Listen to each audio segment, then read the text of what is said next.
Hi guys. We can now say good afternoon as it's 12:02. It's now the afternoon here in Brazil. I hope you guys can hear me okay. Let me know how the sound is. Today's lunchtime listening. It's a sunny day here in my city, which is good news for me because I like the sunny weather, the hot weather.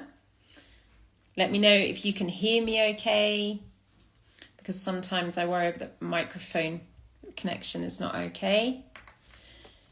And we can start talking about our lunchtime live subject.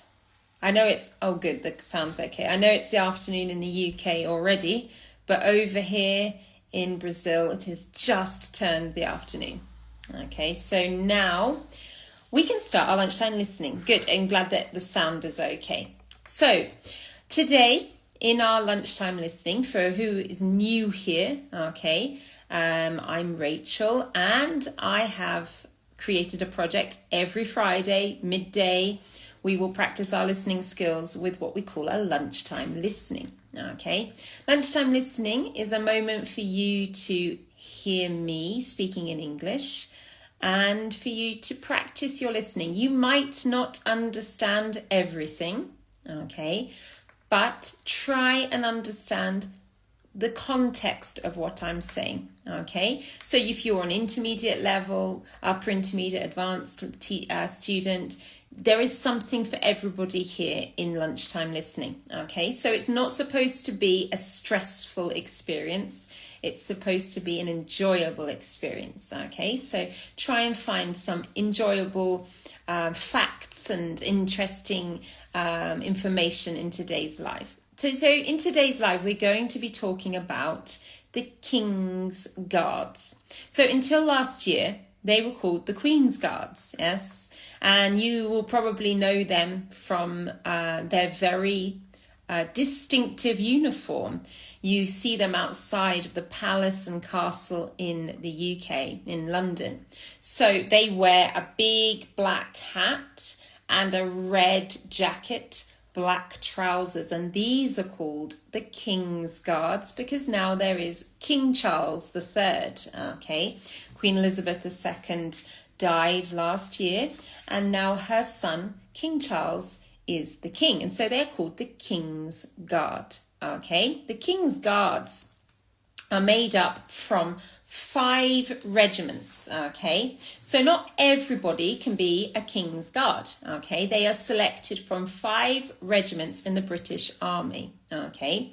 They're called the Grenadier Guards, the Coldstream Guards, the Scots Guards, the Irish Guards, and the Welsh Guards. So you can see 2 English regiments, which is the Grenadier and the Coldstream. And then you have the Scots Guards, the Irish Guards, and the Welsh Guards, which come from the other nations, okay, that make part of the kingdom, okay? So we have the Scots Guards, the Welsh Guards, and the Irish Guards as well. So these regiments, there are people who are selected to become a King's Guard. So there are 2 types of King's Guards. So they're the guards that you will see standing to attention. So standing to attention is standing up straight, looking ahead, not moving. Yes, this is the idea of standing to attention. And one of the questions is, why do they not smile? Because they are not allowed to, okay? They are not allowed to show facial expressions. They're not allowed to show emotion. Okay, they're not allowed to show emotion. They're not allowed to obviously eat, sleep, smoke, lie down. These are the rules of the King's Guards whilst they are working. Okay, when a guard is working, we call this moment they are on sentry. Okay, so they are on sentry. They are working. Okay, and so when they are on sentry, they are not allowed to show facial expression, smile, laugh, etc., even yawn. Yeah, it must be a little bit boring to stand there for 2 hours looking ahead, not moving. Every 10 minutes, they change over. You might see this on TV. Every 10 minutes, they move, they walk and then they swap places. So this is the only movement they do during these 2 hours. But they are used to it. They are trained to do this. Okay, this is their job. They are trained to be the king's guards. So as I said, there are 2 types of king's guards. These ones that you see standing, okay, and then you will also see what we call the king's life guards. The king's life guards are not guards that walk. They are guards that ride horses, okay? And we call people in the army who ride the horse, we say they are mounted guards. They are mounted guards, M-O-U-N-T, mounted. So the verb to get on a horse in English is to mount. We mount a horse, we get on a horse, okay? So to mount a horse, the verb, the adjective, mounted. So they are a mounted guard, okay? So the king's lifeguards are mounted guards. They ride horses and they have a different type of hat, okay? So there are these 2 different types of guards, okay? We have the king's guards and the king's lifeguards. The ones that you see in front of Buckingham Palace are the king's guards. And I'm going to focus a bit more on the king's guards now, because I received this week a really interesting question from a student. They were asking about the king's guards' hats, okay? So they wear these very tall black hats, okay? These hats are made of bear's skin, okay? So the skin, the fur of a bear. Yes, a real bear, okay? And I'm going to talk to you about the controversy of using the bear's skin for the hats. So what are these hats called? These hats are literally called bearskins, okay? And these hats, they can last up to 90 years, okay? They have a life of about 90 years, these hats, okay? And they are made from black bear's skin, fur, okay? And they are not made here in England. Well, not here because I'm in Brazil, but they are not made in England. The fur, the skin of the bear, comes from Canadian black bears. I'm just telling you the facts. I'm not telling you if I agree or not with it. I'm just telling you the facts, okay? So their hat is made of bear skins. The bears come from Canada, okay? And apparently in Canada, there is a law where they control the population of the black bears, okay? Apparently it is very common in Canada to see black bears, and so the government controls the population of the black bears for they not to have too many black bears and them to become a dangerous situation, okay? I have an uncle who lives in Canada. He lives in Alberta. It's very mountainous area of Canada, and he often sees black bears, okay? So there are a lot of black bears in Canada, especially in the mountainous areas, and the government controls the population, okay? They kill 5% of the black bear population every year, okay? And part of this population, some of their skins are made into hats. I'm not saying I agree with it. I'm just telling you the facts, okay? So this is where the hat comes from. Apparently, they are investigating how to make hats with artificial material, okay? Artificial fabric. Unfortunately, until now, they haven't found a solution because apparently they tried other artificial types of material fabric. And when it got wet, it used to move, it used to fall off the heads, etc. So they are testing new materials, but at the moment they are still using bear skins. And so these hats are called literally bear skins, okay? And they are quite heavy. They weigh about 68, 70 grams, which gets even heavier in the rain because it absorbs the water, okay? So you need to have quite a strong neck, and the hat is not secured here, okay? They don't secure the hat here. If you look closely, they secure the hat here, under the lip of the soldier. So it must be quite uncomfortable, to be honest, okay? Before I continue, this is a very interesting fact that I found. England is not the only place that has these hats, okay?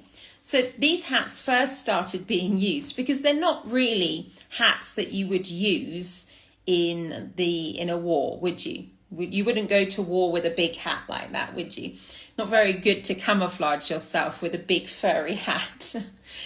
Apparently, these bearskin hats started to be used in 1815 and not by the English. They were first used by the French. So the French created, it had to be the French. The French are much more fashionable than the British anyway, but the French created these very big furry hats.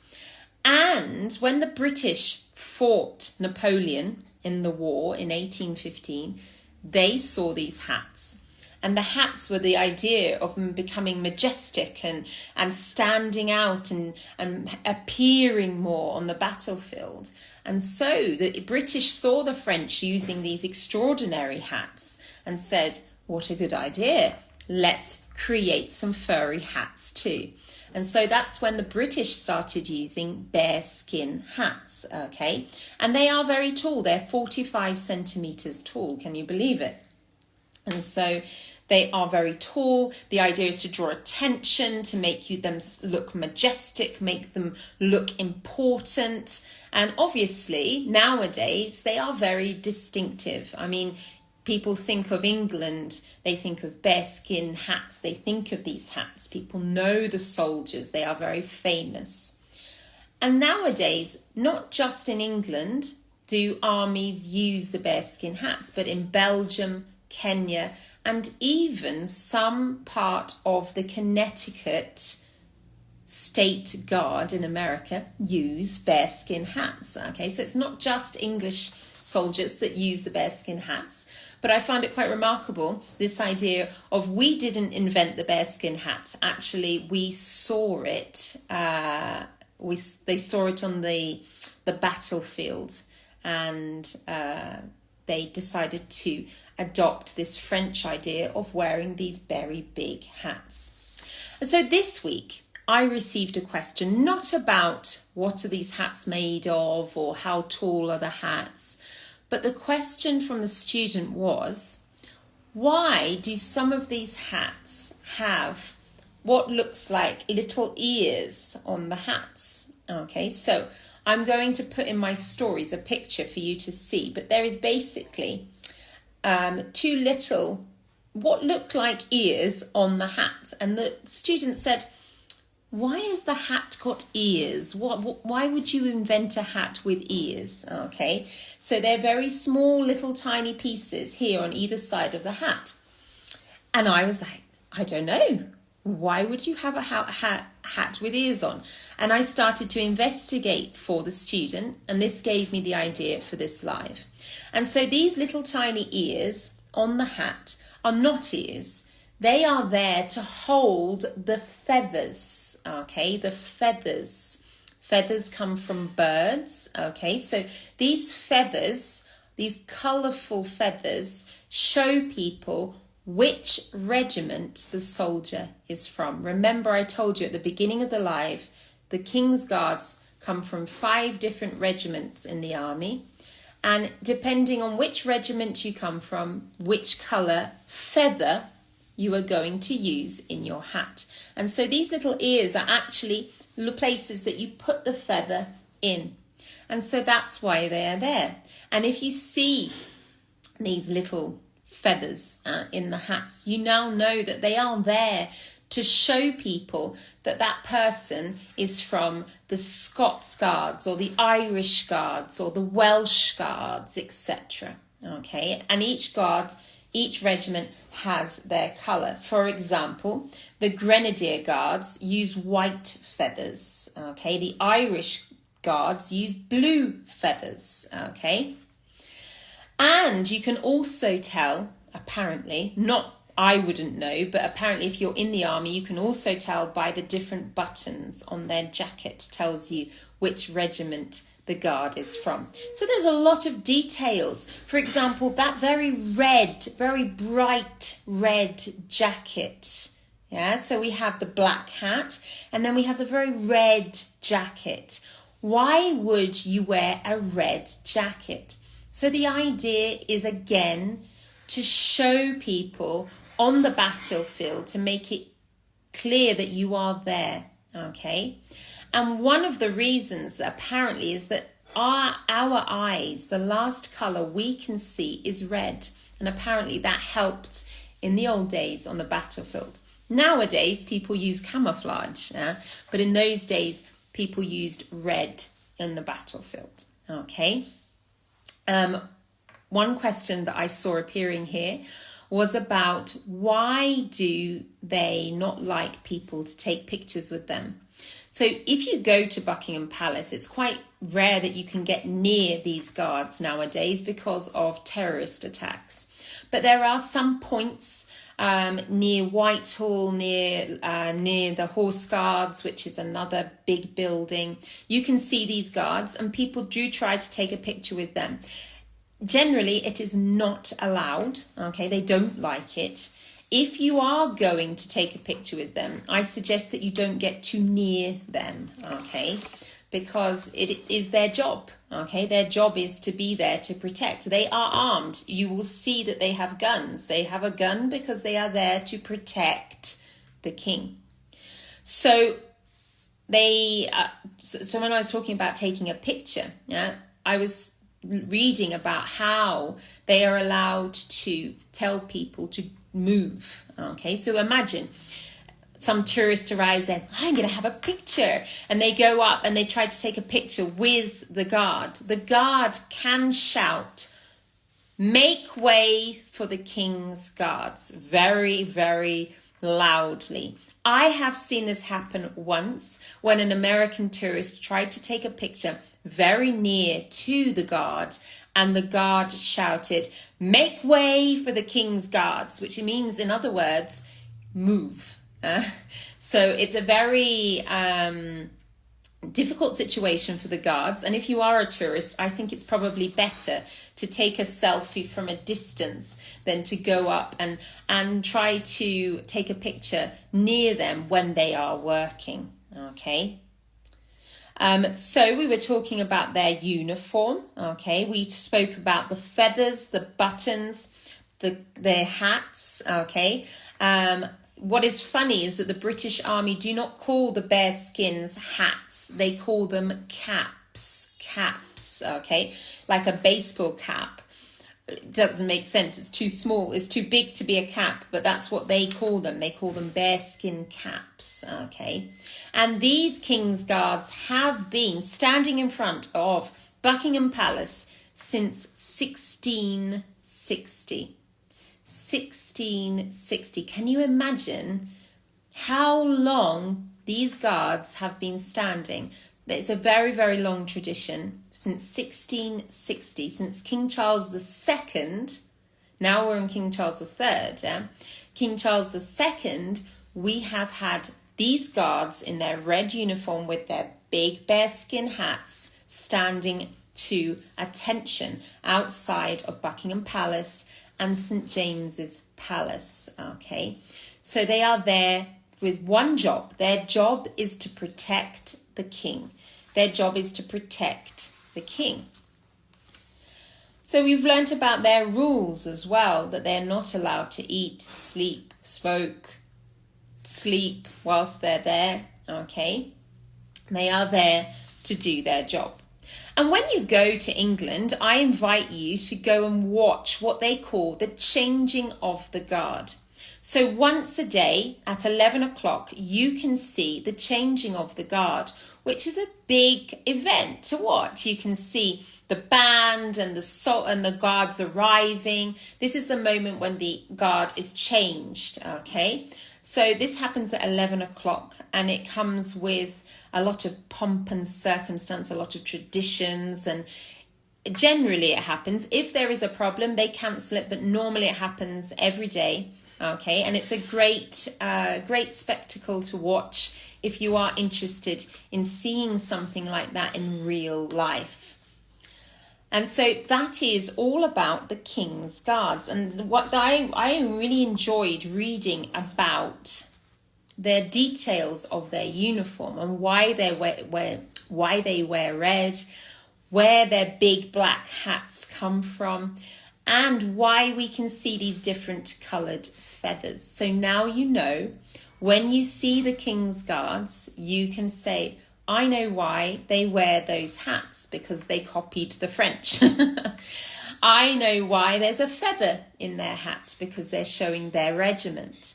I know why they are wearing red, because it was a colour that was very strong on the battlefield. And you can use these facts and this opportunity in the lunchtime listening to practice your English, to gain vocabulary. Today was a little bit of a history lesson. Lots of vocabulary that perhaps you were not familiar with, such as battlefield, regiment, etc. But try to watch this live again, and then you can get some of these words, write them down, ask me any questions if you need to, write them down and try to use them summarizing what I said. Now, I spoke about this week in my stories about practicing your writing. Lots of people say, but how do I practice my writing? A great way to practice that I used to practice in Portuguese is writing down a summary of what you have heard. So I used to do this with news. I used to watch the news and then I'd write down about a news event. But you could watch this live and then you could write down in your notebook, like I've written my notes here for today. You can write down in your notebook a short summary of what you have learnt in our lunchtime listening. This way, lunchtime listening becomes lunchtime writing practice too. All of these lives are saved on my profile. We had one about British food last week, okay? British traditions on the other week. So make sure that you go back and listen, practice as much as possible. So I am of help because I want to help you guys as much as possible. And if you have a suggestion for a lunchtime listening topic, okay? You have, for example, this live I dedicate to the student who sent me the question, okay? If you have a question, or if you have a suggestion, do send it to me. I have a list that I'm putting all of the suggestions down on to help you guys and also to make these lunchtime listenings as interesting as possible, okay? I'd just like to make a quick comment about the speed of which I speak. Okay, this is because I received lots of messages last week from people saying, I understood everything you said. Do you speak slower when you are talking to us?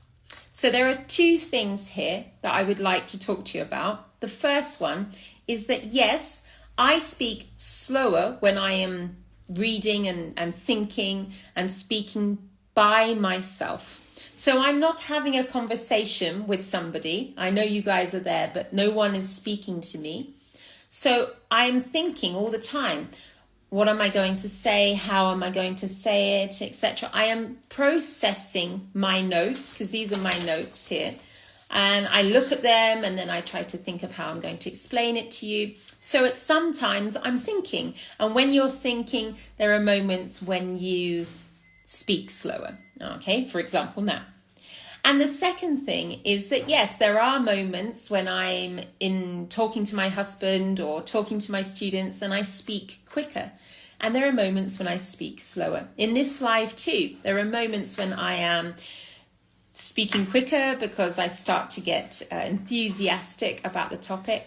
And there are moments when I speak slower because I'm thinking about what I'm going to say. So there is a variation to everybody's speech, okay? I don't think there is any great difference between the way I speak in English to the way I speak in Portuguese, okay?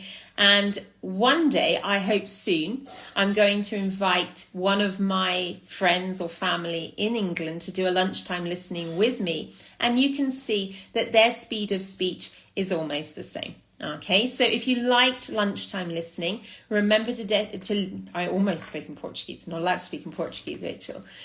Leave your comment below, your like, share about it in your stories, because the more people know about lunchtime listening, the more people will come and participate and enjoy this opportunity together. Thank you very much, guys, for coming to lunchtime listening. Have a great lunchtime, okay? Like last week, we spoke about food. This week, at least I didn't make you guys hungry. And I will see you all very soon. For next Friday, we have another lunchtime listening. Okay, so I'll see you all there. Take care, guys. Have a great rest of the Friday, and I'll see you all very soon.